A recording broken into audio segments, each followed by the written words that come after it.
অথচ যারাই ছিল মুসলমানদের সবচেয়ে বড় শত্রু, তারাই মুসলমানদেরকে প্রকাশ্যে দিবালোকে হত্যা করছে।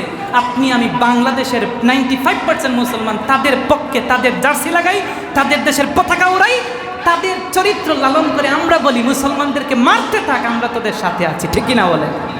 আপনি শুধু প্রধানমন্ত্রীকে দুষবেন, আওয়ামী লীগ আসলে আওয়ামী লীগকে দুষবেন, বিএনপি আসলে বিএনপিকে দুষবেন, জামাত আসলে জামাতকে দুষবেন, এটা তো ভিন্ন হিসাব। রাষ্ট্রের হিসাব তো আল্লাহ কিয়ামতে পরে করবেন। আল্লাহ আপনি আমাদেরকে এই জালেম রাষ্ট্র থেকে মুক্তি দেন, এই জায়গা থেকে আমরা বাঁচতে চাই, এদের জুলুম আমরা সহ্য করতে পারছি না। তোমরা কি দেখছো না? তোমাদের হয়েছেটা কি? তোমরা কি শোনো না? আল্লাহ বলছেন ওয়াজআল লানা মিন লাদুনকা ওয়ালিয়্যা, তারা বলে আমাদের একটা ওয়ালি দরকার, একটা নেতৃত্ব দেওয়ার মতো একজন মুসলমান ওমর দরকার, আমাদের একজন খালিদ বিন ওয়ালিদ দরকার, ঠিক না? আজকে মুসলমানদের পদে পদে, রাস্তাঘাটে, হাটে বাজারে সর্বদা মুসলমানরা লাঞ্ছিত, অপমানিত, অপদস্থ। মুসলমানদেরকে দেখলে মানুষ বাঁকা চোখে দেখায়, মুসলমানদেরকে ভালো চোখে দেখে না। এক সময় হিন্দুরা মিথ্যা কথা বলতে ভয় পেত, কিন্তু দেখেছে মুসলমান যাদের সম্পর্কে তো জীবন শুনে আসলাম, তাদের নাকি একটা কোরআন আছে, সে কোরআন নাকি তাদেরকে গাইডলাইন দিয়ে জীবন চলার পাতে হিসেবে। কিন্তু অবাক করে দেখলাম সমাজের মধ্যে সবচেয়ে বেশি মিথ্যা যারা বলে তারা তো মুসলমান, যারা সবচেয়ে বেশি সুদ খায় তারা তো মুসলমান, যারা কোরআন মানে না তারা অন্য কেউ না, খোদার কসম তারা প্রত্যেকেই দাড়িওয়ালা টুপিওয়ালা মুসলমান। এর জন্য আল্লাহ রাব্বুল আলামিন বলেছেন সেই সমস্ত মুসলমানরা কিয়ামতের ময়দানে মুমিন হয়ে উঠবে ঠিক, কিন্তু তাদের ঈমান থাকবে না। চক্ষু নিয়ে উঠবে ঠিক, কিয়ামতের ময়দানে তাদের চক্ষু থাকবে না। সেটা পবিত্র কোরআনুল কারীমের সূরাতুত তাহার মধ্যে আল্লাহ রাব্বুল আলামিন চমৎকার করে বলেন, আল্লাহ বলেন ওয়ামান আ'রাদা আন যিকরি ফাইন্না লাহু মাঈশাতান দানকা ওয়া নাহশুরুহু ইয়াওমাল কিয়ামাতি আ'মা। আল্লাহ বলেন ওয়ামান আ'রাদা আন যিকরি, ঈমান আছে ঠিক, কিন্তু আমি আল্লাহ থেকে দূরে চলে গেছে, নামাজ পড়ে না, আমল আখলাকের মধ্যে ত্রুটি দেখা যায়। ওয়ামান আ'রাদা আন যিকরি, যারা নাকি আমার দিন থেকে দূরে চলে যায়, আল্লাহ রাব্বুল আলামিন বলছেন ফাইন্না লাহু মাঈশাতান দানকা, ওই সমস্ত ব্যক্তিদের জীবনকে আমি আল্লাহ রাব্বুল আলামিন জীর্ণ শীর্ণ করে দেই, সংকুচিত করে দেই। তাদের জীবনকে আমি আল্লাহ রাব্বুল আলামিন একটা গণ্ডির মধ্যে নিয়ে আসি। এটা তো দুনিয়ার জীবন। কিয়ামতের ময়দানে তাদের অবস্থা হবে এমন, আল্লাহ বলেছেন ওয়া নাহশুরুহু ইয়াওমাল কিয়ামাতি আ'মা, কিয়ামতের ময়দানে ওই সমস্ত মুমিন, কাফেরের কথা আল্লাহ বলেন নাই, মুমিনদের কথাই বলেছেন, যে সমস্ত মুমিনরা ঈমান লালন করার পরে আল্লাহ থেকে দূরে চলে যায়, কিয়ামতের ময়দানে আল্লাহ রাব্বুল আলামিন তাদেরকে অন্ধ বানিয়ে উঠাবেন। নাউযুবিল্লাহ। তর্ক করবে আল্লাহর সাথে। আল্লাহ দুনিয়াতে থাকতে চক্ষু ছিল, ঈমান ছিল, এই অবস্থায় এসে আমি লাঞ্ছিত কেন, অপমানিত কেন, অপদস্থ কেন? আল্লাহ রাব্বুল আলামিনের জবাব হবে, তুই বান্দা তুমি আমার দিন গ্রহণ করেছো ঠিক, কিন্তু দিনটাকে তুমি সাইনবোর্ড ব্যবহার করেছো, ব্যানার ব্যবহার করেছো, এটাকে তুমি তোমার পরিচয় ব্যবহার করেছো। আমি বলেছি ঈমানের সাথে থাকতে হবে কি? আমল, তার সাথে থাকতে হবে চরিত্র। এই দুইটা জিনিস তোমার মধ্যে পাওয়া যায় নাই, কিয়ামতে উঠেছো বান্দা, কিন্তু তুমি অন্ধ হয়ে উঠেছো। নাউযুবিল্লাহ। যখন মুসলমানদের মধ্যে এমন অবস্থা তৈরি হয়ে যায়, ঈমান আছে ঠিক, তখন শত্রুরা বুঝে, বামপন্থীরা বুঝে, মুসলমানরাও তো গরু খাওয়া মুসলমান, শুধু গরু খাওয়ার সময় মুসলমান, সাইনবোর্ডে মুসলমান, তাদের ব্যানারে তারা মুসলমান, কিন্তু তাদের চরিত্রে আমল আখলাকে মুসলমানিত্ব নাই। আজ থেকে ১,৫০০ বছর পূর্বে আল্লাহর হাবিব বলেছেন তুশিকুল উমামু আন তাদা আলাইকুম, আই ইউশিকুল উমামু আন তাদা আলাইকুম। আল্লাহ রাব্বুল আলামিনের প্রিয় হাবিব বলেছেন অচিরেই বিভিন্ন জাতি তোমাদের উপর ঝাঁপিয়ে পড়বে। তার মানে অচিরেই কিছু জাতি তোমাদের উপর নেতৃত্ব দিবে, অচিরে কিছু জাতি তোমাদেরকে প্রোটেক্ট করবে, তোমাদেরকে তারা ভিন্নভাবে তোমাদেরকে তারা ক্যাচ করে নিবে। ইউশিকুল উমামু আন তাদা আলাইকুম কামা তাদআল আকালাতু ইলা কাসআতিহা। আল্লাহর হাবিব বলেছেন যেইভাবে দাওয়াত গ্রহণকারী ব্যক্তি, ভোজনকারী ব্যক্তি খাবার খাওয়ার জন্য আকৃষ্ট হয়ে দৌড়াইয়া দৌড়াইয়া আসে, অভুক্ত ব্যক্তি যখন তার ভোগ নিরাময়ের জন্য দৌড়াইয়া আসে, অচিরে কিছু লোক কিছু জাতি তোমাদের উপর কর্তৃত্ব দিবে, নেতৃত্ব দিবে। এটার অন্যতম কারণ কি? আল্লাহর হাবিব সাল্লাল্লাহু আলাইহি ওয়াসাল্লামের সাহাবীরা জিজ্ঞেস করলেন, ইয়া রাসূলুল্লাহ আও মিন কিল্লাতিন নাহনু ইয়াওমাইযিন, সেই দিন কি আমরা মুসলমানদের সংখ্যায় কম হব নাকি? আল্লাহর হাবিব বললেন, লা, না রে আমার সাহাবীরা, বাল আনতুম ইয়াওমাইযিন কাসীর, সেই দিন তোমরা মুসলমানদের সংখ্যায় হবে বেশি। বাংলাদেশের মধ্যে তোমরা হবে 92% বা 95% মুসলমান, তোমাদের মুসলমানিত্বের সংখ্যা হবে অনেক বেশি। কিন্তু আল্লাহর হাবিব বলেছেন, ওয়ালাকিন্নাকুম গুসাউন কাগুসাইস সাইল, কিন্তু সাহাবী শুনে রাখো, সেই দিন তোমরা হবে বন্যার আবর্জনার মতো মূল্যহীন। যখন বন্যা হয়ে যায়, হঠাৎ করে শহরে বন্যা হয়, বন্যার সমস্ত ময়লা আবর্জনা পানির মধ্যে ভাসতে থাকে, ঠিক কিনা বলেন? সেগুলো কেউ গ্রহণ করে না, সেই পানির মধ্যে কেউ পা দেয় না, অসুস্থ হয়ে যাবে, রোগ হয়ে যাবে। কিয়ামতের আগে এমন একটা মুহূর্ত আসবে তোমাদের মধ্যে, ওই সময়ে তোমরা মুসলমান সংখ্যায় বেশি হবে, তোমাদের ব্যানারে থাকবে মুসলমান। হয়তো বাংলাদেশে 95% মুসলমান তোমরাই থাকবে, কিন্তু খোদার কসম তোমাদের উপর কর্তৃত্ব নেতৃত্ব দিবে তোমাদের শত্রুরা। বলেন নাউজুবিল্লাহ। আল্লাহর হাবিব বলেছেন, ওয়ালিয়াকযিফান্নাল্লাহু ফি কুলুবিহিমুল ওয়াহান, আল্লাহর হাবিব বলেন, ওয়ালা ইয়ানজিআন্নাল্লাহু মিন সুদুরিহিম ওয়ালা ইয়ানজিআন্নাল্লাহু মিন সুদুরি আদুউইকুমুল বাহামাতা মিনকুম। শুধু তাই না, ওই লোকেরা হবে এমন, তারা হবে তোমাদের শত্রু।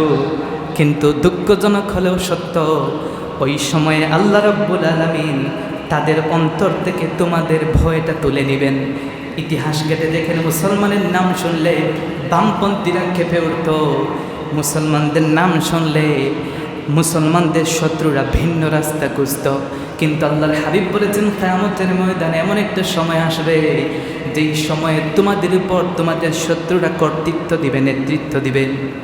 আল্লাহর হাবিব বলেছেন, সেই সময় সংখ্যাও বেশি হবে, তাদের ভিতর থেকে তোমাদের ভয়টা আল্লাহ উঠিয়ে নেবেন। শুধু তাই না, ওয়ালা ইয়াকযিফান্নাল্লাহু ফি কুলুবিকুমুল ওয়াহান, আর আল্লাহ রাব্বুল আলামিন তোমাদের ভিতরের মধ্যে ওয়াহান ঢুকিয়ে দিবেন। সাহাবায়ে কেরাম জিজ্ঞেস করলেন, রাসূল ওয়াহান জিনিসটা কি? ওয়ামাল ওয়াহনু ইয়া রাসূলুল্লাহ, ওয়াহানটা কি? আল্লাহর হাবিব বললেন, হুব্বুদ দুনিয়া ওয়া কারাহিয়াতুল মাউত। ওয়াহান মানে দুইটা জিনিস, এক নাম্বার হচ্ছে হুব্বুদ দুনিয়া, দুনিয়ার ভালোবাসা, দুনিয়ার প্রেম, দুনিয়ার মোহ, দুনিয়ার প্রতি অতি আসক্তি। দুই নাম্বার ওয়া কারাহিয়াতুল মাউত, মৃত্যুকে অপছন্দ করা। আচ্ছা বলেন তো, বর্তমান সময়ে আমরা সবচেয়ে প্রিয় যে সম্পদ সেটা কি? দুনিয়া। দুনিয়া ছাড়া আমরা ভিন্ন কিছু বুঝি না। এই দুনিয়াতে ভালো থাকার জন্য, ভালো খাওয়ার জন্যে, এই দুনিয়াতে ভালো একটা লাইফ লিড করার জন্যে, নিজের পরিবারকে ভালো একটা পরিবেশ দেওয়ার জন্যে আল্লাহকে আমরা বলে যাই, আল্লাহ থেকে দূরে চলে যাই, আল্লাহর জিকির আজকার নামাজ রোজার দরকার পড়ে না। দুই নাম্বার হচ্ছে মৃত্যুকে আমরা কেউই ভালোবাসি না, সবাই চাই আরও 5 বছর বাঁচি, ঠিক কিনা বলেন? যেই বৃদ্ধের এক পা কবরে চলে গেছে, তাকেও যদি জিজ্ঞেস করেন কি চাও, সে বলো বাঁচতে চাই। কিন্তু আল্লাহর হাবিব বলেছেন, শুনুন, তোমাদেরকে বলছি তোমরা মুসলমান, ভ্যানারে মুসলমান, কিন্তু দুঃখজনক হলেও সত্য, তোমাদের উপর কর্তৃত্ব দিবে, তোমাদের উপর নেতৃত্ব দিবে, তোমাদেরকে গাইড করবে। তোমরা বুঝবে না, তোমরা তো হবে গাধা, তোমরা তো হবে পশুর ন্যায়, তোমাদের মস্তিষ্কের মধ্যে কোনো মগজ থাকবে না।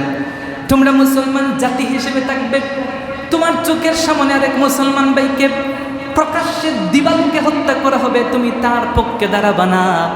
তোমার ঘর থেকে, তোমার নফস থেকে, তোমার পরিবার থেকে, সমাজ থেকে, রাষ্ট্র পর্যন্ত যারা পরিচালনা করবে, যারা নেতৃত্ব কর্তৃত্ব দিবে, তারা অন্য কেউ না, তারা হচ্ছে তোমাদের শত্রু। বলেন নাউজুবিল্লাহ। তোমরা ঘুম থেকে উঠে দিন পানি খাবে, পানি পান করবে, সেই খাদ্য তাদের। তোমরা ঘুম থেকে উঠে দিন নাস্তার জন্য ডিম পাবে, সেই ডিমটা তাদের প্রোডাক্ট। তোমরা যে চাল ভাতের জন্য ব্যবহার করবে, সেটা তাদের প্রোডাক্ট। তোমরা যে সাবান ব্যবহার করবে, সেটা হবে তাদের প্রোডাক্ট। তোমরা যে সয়াবিন তেল ব্যবহার করবে, সেটা হবে তাদের প্রোডাক্ট। তোমরা যে চিনি ব্যবহার করবে, সেটা হবে তাদের প্রোডাক্ট। তোমরা যে দুধ ব্যবহার করবে, সেটা হবে তাদের প্রোডাক্ট। তোমরা যে টুথপেস্ট ব্যবহার করবে, সেটা হবে তাদের প্রোডাক্ট। তোমরা সকালের নাস্তায় যে পাউরুটি খাবে, সেই পাউরুটি হবে তাদের প্রোডাক্ট। তোমরা যেই বোতলজাত খাদ্য খাবে, পেপসি খাবে, আরও কত কি তোমরা খাবে, সেগুলো হবে তাদের প্রোডাক্ট। তোমরা যেই এগুলো খেয়ে অসুস্থ হবে, তখন ডক্টরের কাছ থেকে চিকিৎসার জন্য যে ঔষধটা খাবে বাঁচার জন্যে, সেই দিন শেষে ঔষধটাও হবে তাদের প্রোডাক্ট। সব কিছু হবে তাদের।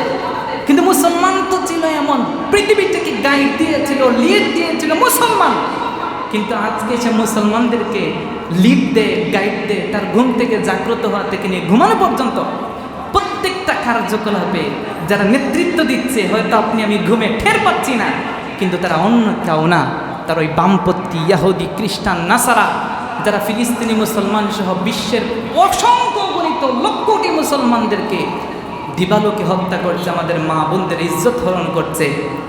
দিন শেষে তারাই কৌশলে তোমাদের উপর বিস্তার লাভ করবে। আচ্ছা বলেন তো, বাংলাদেশের বাণিজ্যিক রাজধানী কোনটা? কেউ জানেন না? বাংলাদেশের বাণিজ্যিক রাজধানী কি? চট্টগ্রাম, ঠিক কি না? বাণিজ্যিক রাজধানী কি? চট্টগ্রাম। চট্টগ্রাম বাণিজ্যিক দৃষ্টি থেকে সেটা হচ্ছে রাজধানী। কিন্তু আপনি আমি কি জানি, আপনি আমার যে প্রোডাক্ট যেগুলো আমরা আহার হিসেবে গ্রহণ করি, সমস্ত প্রোডাক্টগুলি যারা তৈরি করে তারা কেউ মুসলমান না। আপনার আমার দৈনন্দিন জীবনে যেগুলো আমরা ইউজ করি সেগুলো কেন না? মুসলমানের না। এই যে এই সপ্তাহের একটা যদি আমি আপনাদেরকে একটা পরিসংখ্যান বলি, এটা এই সপ্তাহের একটা পরিসংখ্যান দেখা গেছে যে আমরা যে খাবার গ্রহণ করি, আমাদের খাবারের মধ্যে বেশ উল্লেখযোগ্য যে খাবারগুলো আমরা প্রতিনিয়ত কন্টিনিউ গ্রহণ করছি, সেগুলোর মধ্যে মাইক্রোপ্লাস্টিক পাওয়া গেছে। শুনেন নাই?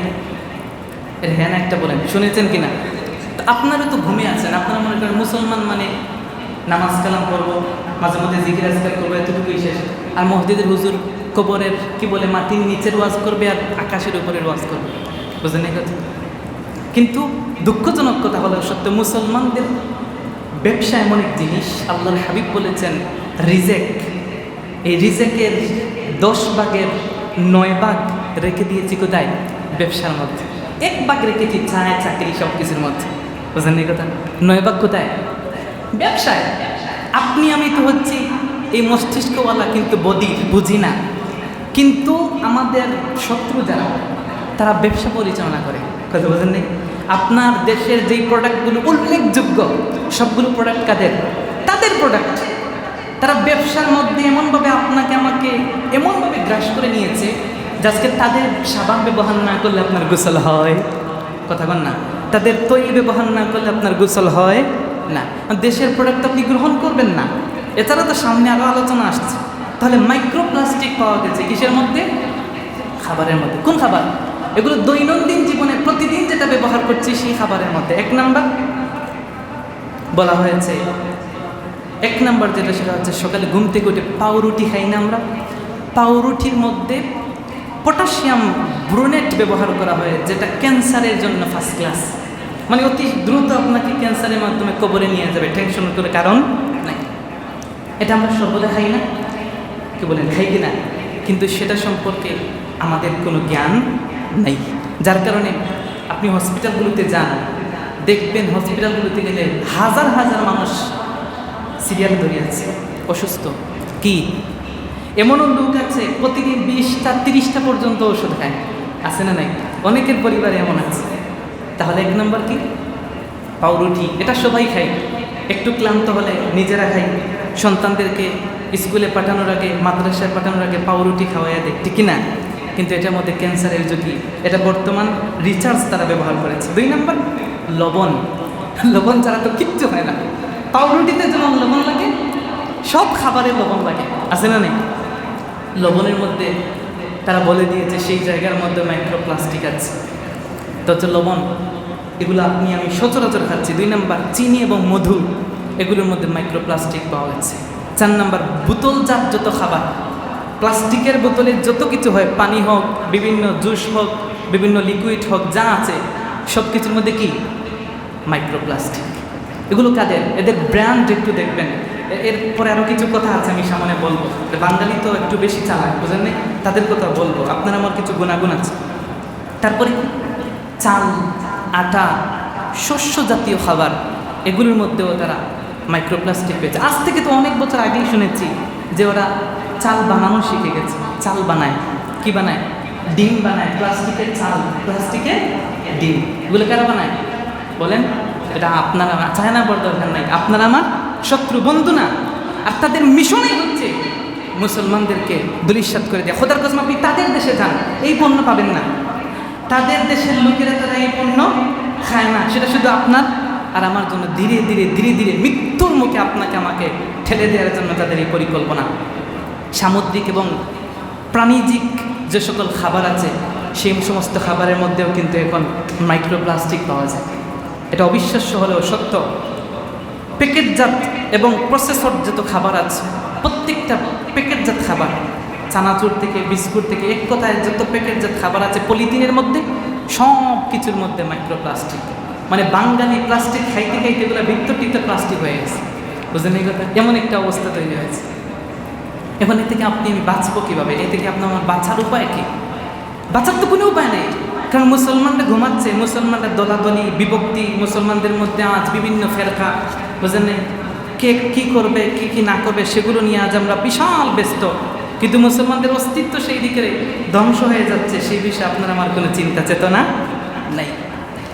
তবে বলা হয়েছে ঝুঁকি কমানোর জন্য 8টি উপায় আমরা গ্রহণ করব। এই সময়ে আপনাকে আমাকে তো বাঁচতে হবে, ঠিক কিনা বলেন না? কি করবেন? 1 নাম্বার, কাঁচ বা স্টিলের পাত্র ব্যবহার করবেন। কাঁচ অথবা স্টিলের পাত্র, এগুলো আগে ছিল, এখন ওই যে ওরা এসে সব গ্লাস ঢুকিয়ে দিছে, বুঝলেন নাই, সব বোতল ঢুকিয়ে দিছে। আগের বোতলগুলো কি ছিল? কাঁচের বোতল ছিল। আগে যে শরবতগুলো থাকতো, বিভিন্ন জুস থাকতো, কাঁচের থাকতো। এখন এগুলো কি করে ফেলছে? সব একদম সিম্পল বোতল করে ফেলছে। আর বোতলের পানি আমরা সবাই খাই। অতএব এটা এড়িয়ে, যত সম্ভব এড়িয়ে চলার চেষ্টা করতে হবে। ফিল্টার করা ট্যাপ ওয়াটার পান করুন। পানি সরাসরি এনে খাওয়ার দরকার নেই, ফিল্টার করে পানি খাবেন। প্লাস্টিক কন্টেইনার, মাইক্রোওয়েভ, এগুলো এড়িয়ে চলা। প্লাস্টিকের অনেক কন্টেইনারের মধ্যে আমরা বিস্কিট রাখি, মুড়ি রাখি কিনা, বিভিন্ন মশলা রাখি, মহিলারা রাখেন, এগুলো এড়িয়ে চলা দরকার। এগুলোর মধ্যে স্টিল বা কাঁচ ব্যবহার করার চেষ্টা করবেন। লুজ লিফ চা ব্যবহার করা। দেখবেন বাজারে এখন এটাকে কী জানি বলে, লিফটন নাকি বলে, চার মধ্যে দিয়ে, হ্যাঁ লিফটন নাকি নাম বলে গেছি। তো এই যে এটার মধ্যে কি আছে? মাইক্রো প্লাস্টিক আছে। এগুলো ব্যবহারের ক্ষেত্রে খুব সতর্ক থাকতে হবে। এমনকি প্লাস্টিকের র্যাপ, ফয়েলের মোড়ানো ফরম খাবার এড়িয়ে চলুন। এই সমস্ত যে সকল খাবার আছে, দেখবেন বিভিন্ন খাবার কিন্তু এখন প্লাস্টিকের পলিথিনের মধ্যে ঢুকিয়ে দেয়। প্লাস্টিকের বিভিন্ন খাবার বের করেছে, এগুলোর মধ্যে ঢুকিয়ে দেয়। এগুলোর মধ্যে মাইক্রোপ্লাস্টিক মিশ্রিত হয়। অসংখ্য এমন ছেলে যেগুলোর মাধ্যমে আপনার আমার শরীরের মধ্যে মাইক্রোপ্লাস্টিক ঢুকিয়ে আপনাকে আমাকে ধ্বংস করার একটা পায়তারা শুরু হয়েছে। সেগুলো কারা করছে? মুসলমান না, সেগুলো কারা করছে? অমুসলিমরা করছে। তাদের একটা প্রক্রিয়া চালু হয়েছে যে মুসলমান, এটা সবচেয়ে বেশি বাংলাদেশে। আপনি খাদ্যের যে ভেজাল পাবেন, এই ভেজাল অন্য কোনো দেশে আপনি পাবেন না। কিন্তু আপনার আমার সবচেয়ে বড় শক্তি কি? খাবার। খাবারেই যদি ভেজাল থাকে, খাবারেই যদি প্রবলেম থাকে, তাহলে আপনি শক্তি পাবেন কোথায়? আপনি বাঁচার জন্য যে খাবার খাচ্ছেন, সেই খাবার আপনাকে মৃত্যুর টুকে ঢেলে দিচ্ছে। ওষুধ খাবেন, ওই দিন দেখলাম ওষুধের মধ্যে চোখ আছে না, এখন তো আপডেট। আগে আমাদের শিক্ষা অঙ্গনে ব্যবহার করা হতো কালো বোর্ড আর সাদা চক ব্যবহার করা হতো কিনা, এখন পেন্সিল ব্যবহার করা হয়, কালো পেন্সিল, সাদা বোর্ড। এখন আর ওইটা চলে না। কিন্তু ঔষধের মধ্যে বলছে ওই যে বিভিন্ন মেডিসিন তো দেই, সাথে সাথে ভুয়া ঔষধ বানিয়ে সে ঔষধের মধ্যে চক ব্যবহার করে না হসবে। যার কারণে আজ পর্যন্ত ঔষধ হয়ে কেউ ভালো হয়েছে এমন নজির অনেক কম, ঠিক না? যে ওষুধ খাওয়া শুরু করেছে মরার আগ পর্যন্ত কী খায়? ঔষধই খায়। যেগুলো মুসলমান আজকে তাদের বিভক্তি, মুসলমানদের বিপর্যয়, পদে পদে লাঞ্ছিত, অপমানিত, অপদস্থ হওয়ার অন্যতম কারণ হচ্ছে আজ মুসলমান তারা নিজেদের খেয়াল খুশি মতো চলাফেরা করে, ইসলামের গাইডলাইন তারা মানে না। 2 নম্বর, আত-তাফাররুক ওয়া ফাকদানুল ওয়াহদা। মুসলমানদের মধ্যে বিভক্তি সৃষ্টি হয়ে গেছে। আজ মুসলমান দুর্বল হওয়ার পেছনে অন্যতম কারণ হলো ঐক্যবদ্ধ হতে পারে নাই। মুসলমানদের মধ্যে বিভিন্ন দল, ফেরকা, উপজাতি বের হয়ে গেছে। নিজে একটা দল বের করে ফেলেছে, তার দলের উপরে ইসলামটাকে সে প্রাধান্য দিতে পারে না। সব কিছু মানবে ঠিক, তার শায়েখ খেতে ছাড়বে না। শায়েখ যেটা বলবে সেটা যদি বিধানের অমান্য হয়, যদি এর ভিতর দলিল না তাই মাগার দলিল একটা বানিয়ে নেব, তাও শায়েখের পূজা ছাড়ব না। শায়েখ যেটা বলবে সেটা অন্ধের মতো মানব। কিন্তু আল্লাহ রাব্বুল আলামিন তো সেটা বলেন নাই। পবিত্র কোরআনুল কারীমের 3 নম্বর সূরাতুল আল ইমরানের 103 নম্বর আয়াতে আল্লাহ বলেন, ওয়া'তাসিমু বিহাবলিল্লাহি জামিআন ওয়া লা তাফাররাকু। আল্লাহ বলছেন, মুসলমান তোমরা বিভক্ত হয়ে যাও না, বরং একত্রিত হয়ে আল্লাহর রজ্জুকে তোমরা শক্ত করে ধরো। আপনি শাফি, আপনি হাম্বলি, আপনি মালিকি, আপনি হানাফি, অবশ্যই এগুলো থাকবে, কিন্তু তার ঊর্ধ্বে সর্বপ্রথম যে গণ্ডি থাকবে সেটা হচ্ছে আপনি আমি মুসলমান। আল্লাহর হাবিব সাল্লাল্লাহু আলাইহি ওয়াসাল্লাম বলেছেন, আল মুমিনু লিল মুমিনি কাল বুনিয়ান ইয়াশুদ্দু বা'দুহু বা'দা। আল্লাহর হাবিব বলেছেন, একজন মুমিন আরেক মুমিন তারা হবে দৃঢ় ভবনের ন্যায়। এই যে ভবনটা দাঁড় করানো হয়েছে, একটা ইটের সাথে আরেকটা ইটের গাঁথনি দেওয়া হয়েছে, একটা ইট বের করলে বাকি ইটগুলো বের করা সহজ হয়ে যাবে। আল্লাহর হাবিব বলেছেন, তোমরা প্রত্যেক মুসলমান এইরকম দেওয়ালের মতো হও, যাতে তোমরা সব একত্রিত থাকলে তোমাদের উপরে কেউ আক্রমণ করতে না পারে। মৌমাছি আছে না, মৌমাছির যে ছাকটাকে নিচ দিয়ে কেউ যায়, মৌমাছির ছাকের মধ্যে একটা ঢিলা মেরে দেখেন সবগুলো একসাথে আপনার আক্রমণ করবে, ঠিক না? তাদের মধ্যে ঐক্য আছে, কিন্তু মুসলমানের মধ্যে সেই ঐক্যটুকু আজ নাই। যতদিন মুসলমানদের মধ্যে ঐক্য ছিল, ততদিন মুসলমান মাথা খাড়া করে সমাজে নেতৃত্ব দিয়েছে, কর্তৃত্ব দিয়েছে। 3 নম্বর, আল জাহলু বিদ্দীন ওয়া তারকুল ইলমি শারঈ। দ্বীনের জ্ঞান নাই, দ্বীনের সমঝ নাই, দ্বীন সম্পর্কে জ্ঞান অর্জন করতে চায় না, দ্বীন সম্পর্কে কাউকে জিজ্ঞেস করে না, কোনো হুজুরের সংস্পর্শেও যায় না, দ্বীন সম্পর্কে কোনো কিছু নলেজ রাখার চেষ্টাও করে না। কেউ কেউ মনে করে দ্বীন সম্পর্কে জানবে শুধু হুজুররা, বুঝেন নি করে? কিন্তু দ্বীন সম্পর্কে সবাইকে জানতে হবে, কারণ আল্লাহ রাব্বুল আলামিন বলেছেন, ফা'লাম আন্নাহু লা ইলাহা ইল্লাল্লাহ।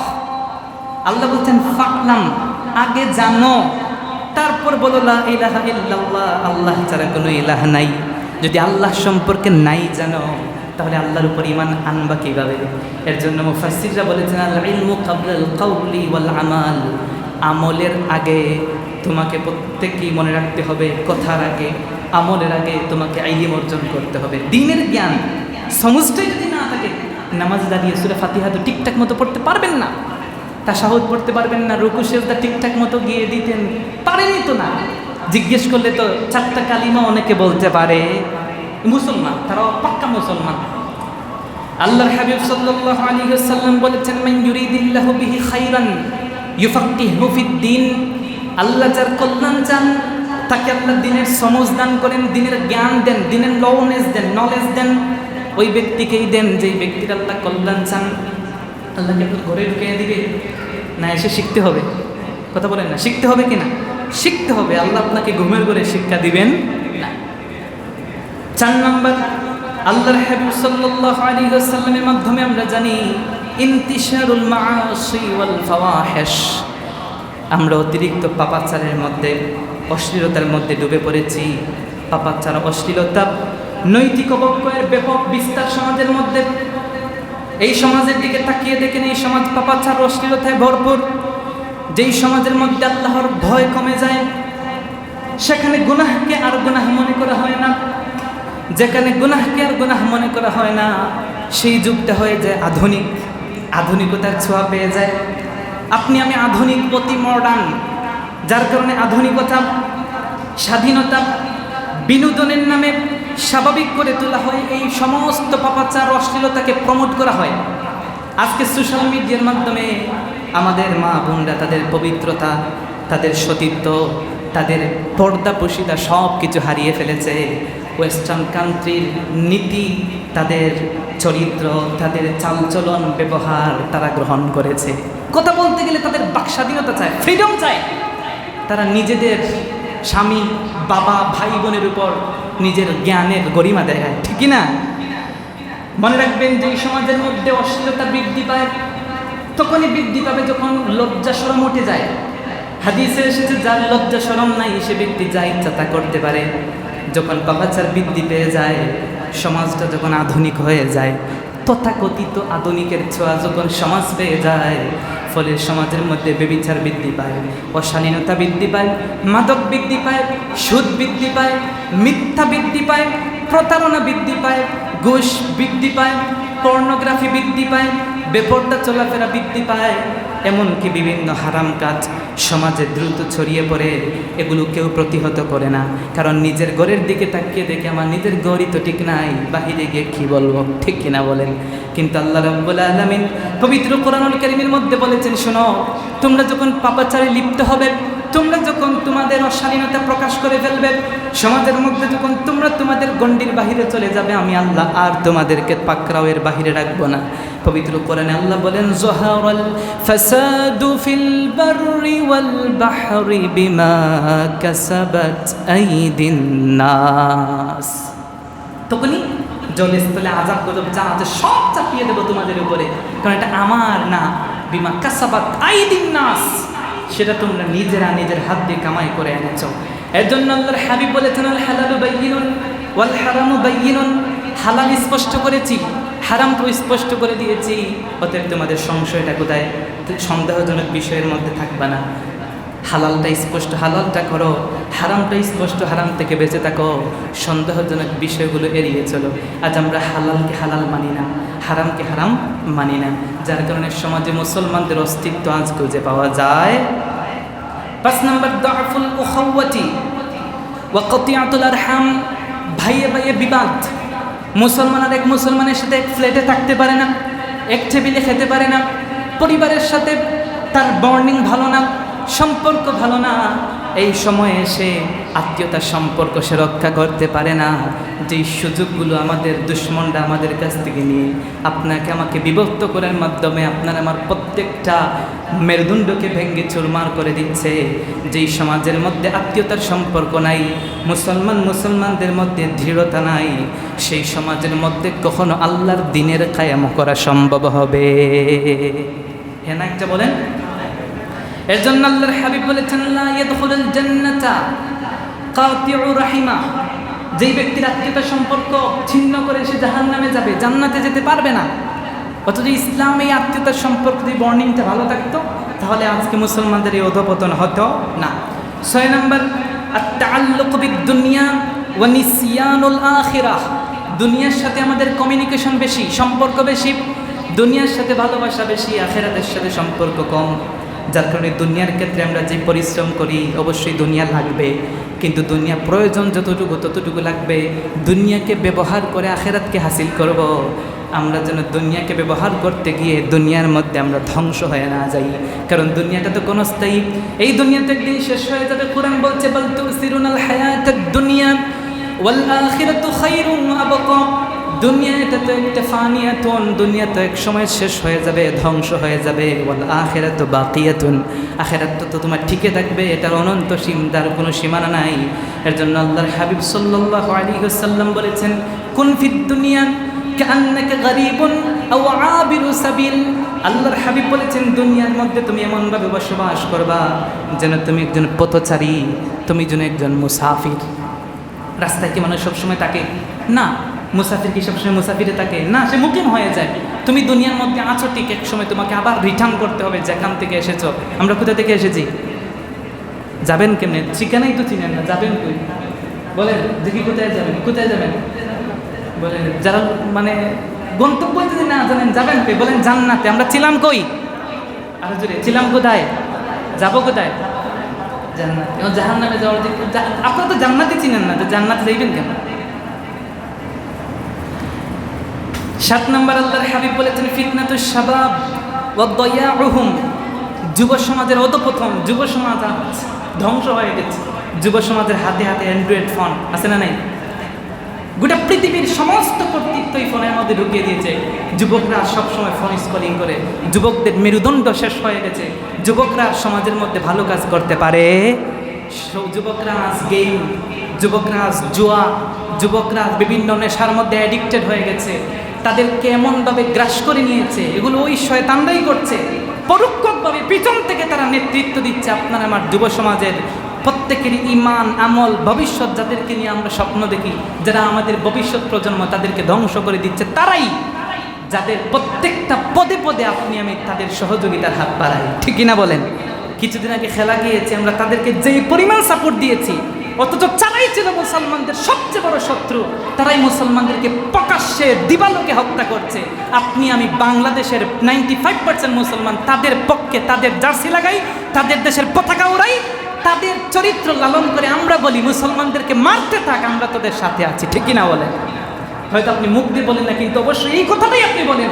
অন্যথায় আল্লাহর হাবিব বলেছেন যুবকদেরকে ধ্বংস করছে তারাই, যেই সমস্ত ইহুদি খ্রিস্টানদের প্রত্যেকটা পদে পদে তোমাদের বিস্তার, তাদের কর্তৃত্ব, তাদের প্রত্যেকটা শাসন তোমরা মানছ।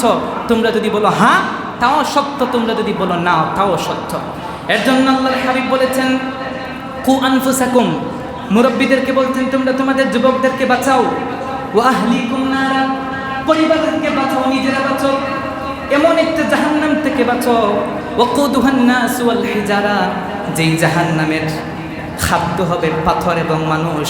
আল্লাহ জাহান্নামকে খাদ্য হিসেবে মানুষ দিবেন, পাথর দিবেন, নাউজুবিল্লাহ। মানুষ কি আপনি আমি না? জাহান্নামের খাদ্য আপনি আমি হতে চাই? অবশ্যই না। তাহলে কি করতে হবে? যুবকদেরকে ঠিক করতে হবে। আল্লাহর হাবিব বলেছেন যুবক, ইসলামের সবচেয়ে বড় শক্তি হচ্ছে যুবক। ইসলামের সবচেয়ে বেশি শক্তি হয়ে যারা দাঁড়িয়েছিল তারা যুবক ছিল। মুরব্বীরা ইসলামের কোনো উপকার করতে পারে নাই। মুরব্বীরা হয়তো পরামর্শ দিয়েছে, কিন্তু সর্বাবস্থায় মুরব্বীদের পরামর্শ নিয়ে ইসলামটাকে যারা টিকিয়ে রেখেছে তারা ছিল যুবক। সুবহানাল্লাহ। এর জন্য রাসূল মুরব্বী সম্পর্কে বলেন নাই, যুবক সম্পর্কে বলেছেন কিয়ামতের ময়দানে কঠিন বিভীষিকায় মুহূর্তে মানুষ যখন কোনো আশ্রয় পাবে না, সেই দিন 7 শ্রেণীর মানুষকে আমি আমার আশ্রয় দেব, আমার আরশের নিচে তারা কষ্ট পাবে না, কষ্ট লাঘব করে দেব। 2 নম্বর যেই ব্যক্তিরা থাকবে তারা হলো ওয়াশাবুন নাশআ ফি ইবাদাতিল্লাহ, আমার ওই যুবকরা, যেই যুবকরা যৌবনকালকে আল্লাহর ইবাদতের মধ্যে কাটিয়ে দিয়েছে। সুবহানাল্লাহ। এই তথাকথিত ওয়েস্টার্ন কান্ট্রির কালচার তাদের আদর্শ লালন করে নাই, বরং ইসলামের প্রত্যেকটা কালচার লালন করেছে। ওই যুবকরা কিয়ামতের ময়দানেই তারা আল্লাহ আরশের নিচে জায়গা পাবে। আপনি আমি যারা যুবক আছি আমরা আরশের নিচে জায়গা পেতে চাই না? কথা বলেন, চাই কি না? 8 নম্বর দুআফুল উসরাতি ওয়া তাফাক্কুকুহা, পারিবারিক ব্যবস্থার সংকট। আজ পরিবার ব্যবস্থা ভেঙে চূর্ণ বিচূর্ণ হয়ে গেছে, ঠিক না? আজকেও তো নিউজ দিকে আসলাম যে প্রত্যেকটা পরিবার, এই এলাকায় ঘেটে দেখেন না কত পরিবার জামাই বউ সংসার করছে, অথচ তাদের সংসার ঠিকই, বুঝেন এই কথা? কিভাবে কেমনে তালাক দিছে নিজেও জানে না, তো দিব্যি সংসার করছে, কারণ দিনের জ্ঞান নলেজ নাই। এর জন্য দিন পরিবার মধ্য থেকে উঠে গেছে, সন্তানকে দিন শেখায় না। আপনি আমি যখন দিন থেকে দূরে চলে গেছি তখন পরিবার ব্যবস্থা ধ্বংস হয়ে গেছে। জামাই বউয়ের মধ্যে এখন আর তেমন ভালোবাসা সৃষ্টি হয় না, সন্তান আর বাপ মাকে মানতে চায় না। ওই সমাজ ব্যবস্থা ধ্বংস হয় তখন একটা প্রাইমারি, একটা পারিবারিক শিক্ষা যেটা গুড়া হচ্ছে পরিবার, সেই জায়গা যখন ধ্বংস হয়ে যায়, দিন থেকে দূরে চলে যায়, তখন সেই মুসলমান জাতির কর্তৃত্ব অন্যরা এসে দখলদারিত্ব করে নেয়। নাউজুবিল্লাহ। অথচ আল্লাহর হাবিব বলেছেন খাইরুকুম খাইরুকুম লিআহলিহি, তোমাদের মধ্যে সেই উত্তম যেটা পরিবারের কাছে উত্তম। আপনি যতই মুত্তাকি নামাজি পরহেজগার হন, কিয়ামতের ময়দানে আপনার স্ত্রীর সার্টিফিকেট ছাড়া আপনি জান্নাতে যেতে পারবেন না। 9 নম্বর আল রিবা ওয়াল ফাসাদ আল ইকতিসাদিয়্যাহ, সুদ ভিত্তিক অর্থনীতি এবং আর্থিক সংকট। মুসলমানরা সবচেয়ে দুর্বল যেই জায়গায়, সেই জায়গা হচ্ছে মুসলমানদের টাকা নাই। যাদের টাকা সবচেয়ে বেশি আছে তারা ওই আমাদের শত্রুরা, যারা আমাদেরকে কর্তৃত্ব নেতৃত্ব দিচ্ছে, ঠিক কিনা বলেন? যার কারণে মুসলমানদের টাকা দেবে। মুসলমান টাকা পাইব কেমন? মুসলমান সবচেয়ে বেশি সুদকুর। সুদকুর যারা, তাদের লিস্ট এনে আমাকে দেন, দেখবেন সবচেয়ে বেশি যারা সুদ খায় তারা কারা? মুসলমান। অথচ আল্লাহর হাবিব বলেছেন সুদ জিনিসটা তো ভালো না। সুদ ধনীকে ধনী বানায়, গরিবকে গরিব বানায়। সুদ অর্থনৈতিক ব্যবস্থাকে ভেঙে চূর্ণ বিচূর্ণ করে দেয়। সুদ একটা প্রজন্মকে ধ্বংস করে দেয়, সুদ একটা জাতিকে চূর্ণ বিচূর্ণ করে দেয়। নাউজুবিল্লাহ। সুদ গ্রহণ করা যাবে? কথা বলেন না, যাবে? যাবে না। আল্লাহর হাবিব বলছেন সুদ ছেড়ে দাও। পবিত্র কোরআন বলছেন যারা সুদ খাবে, ঘুষ খাবে, তারা যেন আল্লাহর সাথে যুদ্ধের জন্য প্রস্তুত হয়। নাউজুবিল্লাহ বলে কি, যারা সুদ টুদ খায় তারা আল্লাহর সাথে যুদ্ধ করে পারবে?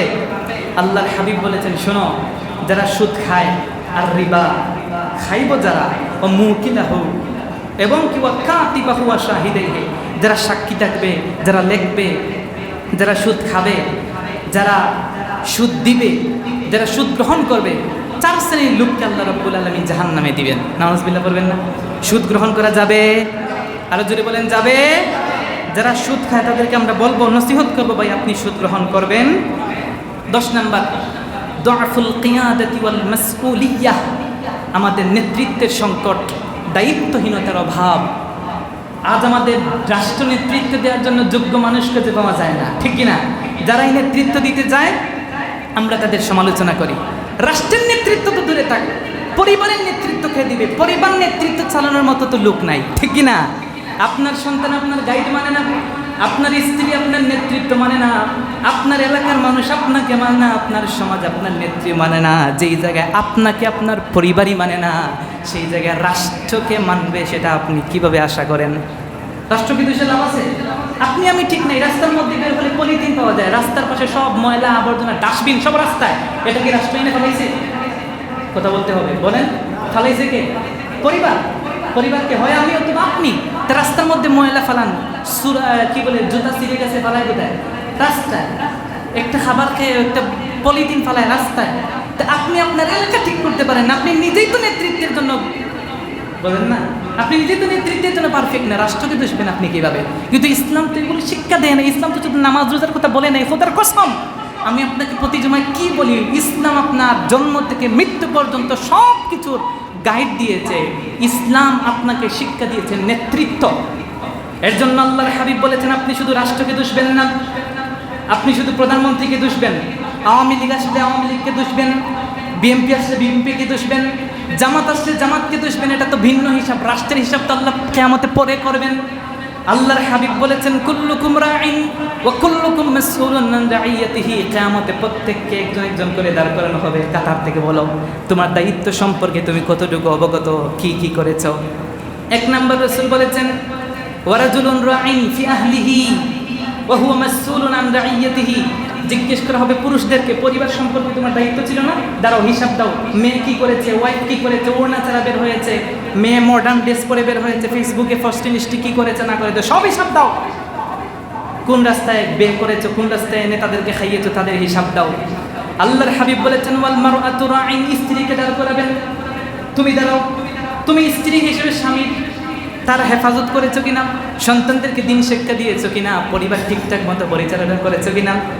কিয়ামতের ময়দানে আল্লাহ দাঁড় করাবেন প্রত্যেককে। ওয়া খাদিমু রাইন, আপনার বাসার যে খাদেম, চাকর, কর্মচারী, তাকেও দাঁড় করাবেন। তুমি যে একটা চাকরি পেয়েছিলে, তার চাকরি ঠিকঠাক মতো করে কিছু না, তুমিও দাঁড়াও। ইসলাম কি শুধু রাষ্ট্রকে ধরবে? রাষ্ট্রের চিন্তা বাদ দেন, আপনার অবস্থা কি হবে ওইটা দেখেন। আপনি যদি ঠিক হয়ে যেতেন, রাষ্ট্রে তো আপনিই যান, নাকি বাহিরে কেউ যায়? তো রাষ্ট্রে যখন আপনি আমি যাব, তখন তো আপনি আমি ঠিক হবো, তখন ঘর ঠিক হবে, আপনার আমার ঘরই ঠিক নাই।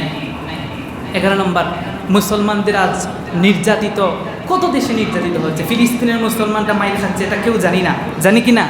কিন্তু আল্লাহ কিয়ামতের ময়দানে আপনাকে আমাকে ফিলিস্তিনি মুসলমান কেন মার খাচ্ছে সে জন্য দাঁড় করাবেন। হাস্যকর বিষয়টা না? মার খাচ্ছে কোথায়? ফিলিস্তিন। কিয়ামতের ময়দানে পিঠানো খাইবেন কে? আপনি আর আমি, বাংলাদেশের নামাজি 95% মুসলমানরা পিঠানি খাইবেন। শুধু কেন খাইবেন?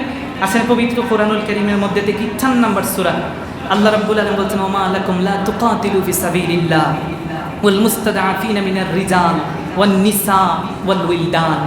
আল্লাহ বলছেন তোমাদের কি হলো? আল্লাহ জিজ্ঞেস করছেন তোমাদের হয়েছেটা কি? তোমরা আল্লাহর পথে কেন বের হচ্ছ না? তোমরা দেখতে পাচ্ছ না আজ মুসলমানদেরকে কিভাবে হত্যা করা হচ্ছে, নারীদেরকে হত্যা করা হচ্ছে, পরিবারগুলোকে ধ্বংস করে দেওয়া হচ্ছে, তোমরা দেখছো না? ওয়াল্লাযীনা ইয়াকুলুন, যারা বলছে, স্পষ্ট ভাষায় বলছে, রব্বানা আখরিজনা মিন হাযিহিল কারিয়াতি যালিমি আহলুহা, আল্লাহ আপনি আমাদেরকে এই জালেম রাষ্ট্র থেকে মুক্তি দেন, এই জায়গা থেকে আমরা বাঁচতে চাই, এদের জুলুম আমরা সহ্য করতে পারছি না। তোমরা কি দেখছো না? তোমাদের হয়েছেটা কি? তোমরা কি শোনো না?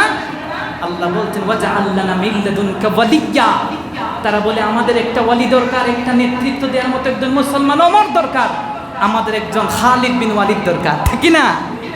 তারা বলে যে ওয়াজআল মিন লাদুনকা নাসিরা, আমাদের সাহায্য দরকার আল্লাহ। তোমরা কি তাদের হাহাকার শোনো না? তো তোমরা তাদের জন্য কিছু করো না কেন? আপনি হয়তো কি যুদ্ধ করতে পারবেন না, বাংলাদেশে থেকে অন্তত ফেসবুকে একটা পোস্ট করে তো তাদের বিরুদ্ধে দাঁড়াতে পারবেন, ঠিক না? আপনি তাদের জন্য দোয়া করতে পারবেন না? আপনি তাদের জন্য কিছু রেমিটেন্স পাঠাতে পারবেন না? মুসলমানদের জন্য একটু কান্না করে দোয়া করার সুযোগ আপনার নাই? সবই তো আপনার আছে, তাহলে তার কেন আপনি ঘুমিয়ে আছেন? কিয়ামতে আল্লাহ এর জন্য আপনাকেও দাঁড় করাবেন। অতএব ইসলাম সম্পর্কে আজ যতটুকু জানলাম, মুসলমানরা পদে পদে লাঞ্ছিত, অপমানিত, অপদস্থ, অন্যতম কারণ আপনি আর আমি। আজকের আলোচনা যারা শুরু থেকে শুনেছে তারা হয়তো বলেছেন বা বুঝেছেন আমরা কী কী টপিক নিয়ে আলোচনা করেছি। সময় যেহেতু শেষ, আমি একদম সংক্ষেপে বলবো। আমরা আলোচনা করেছি মুসলমানরা আজ কেন পদে পদে লাঞ্ছিত, অপমানিত, কেন আজকে আমি এই যে কি মাইক্রোপ্লাস্টিক খাচ্ছি, কেন খাচ্ছি, তার অন্যতম কারণ ইমানের দুর্বলতা, আল্লাহ থেকে দূরে সরে যাওয়া। 2 নম্বর উম্মাহের বিভক্তি, 3 নম্বর দিনের জ্ঞান না থাকা, 4 নম্বর পাপাচার, 5 নম্বর যুবকদের সংকট, যুবকরা আজ ধ্বংস হয়ে গেছে, 6 নম্বর পরিবার ব্যবস্থার অস্তিত্ব নাই, 7 নম্বর অর্থনৈতিক ব্যবস্থার সুদ আমাদেরকে গ্রাস করেছে, 8 নম্বর নেতৃত্বের সংকট দেখা দিয়েছে, 9 নম্বর ফিলিস্তিন সহ নির্যাতিত মুসলমানদের প্রতি আমাদের যে দায়িত্ব ছিল সেগুলোর প্রতি আমাদের কোনো প্রকারের নলেজ, কোনো প্রকারের চিন্তা চেতনা নাই। এই কারণগুলোর কারণে পদে পদে মুসলমানরা নির্যাতিত অচিরেই, আল্লাহ মাফ করুন, আপনারা যদি বেঁচে থাকেন দেখবেন আপনি অতি দ্রুত দেখতে পাবেন এই মুসলমানদের পতন হবে ওই সমস্ত ব্যক্তিদের হাতে যারা মুসলমানদেরকে দেখলে ভয় পেত। নাউজুবিল্লাহ। আল্লাহ রাব্বুল আলামিন আমাদেরকে বোঝার তৌফিক দিন, পড়েন আমিন। আল্লাহ আজকে জুমাকে কবুল করুন, পড়েন আমিন।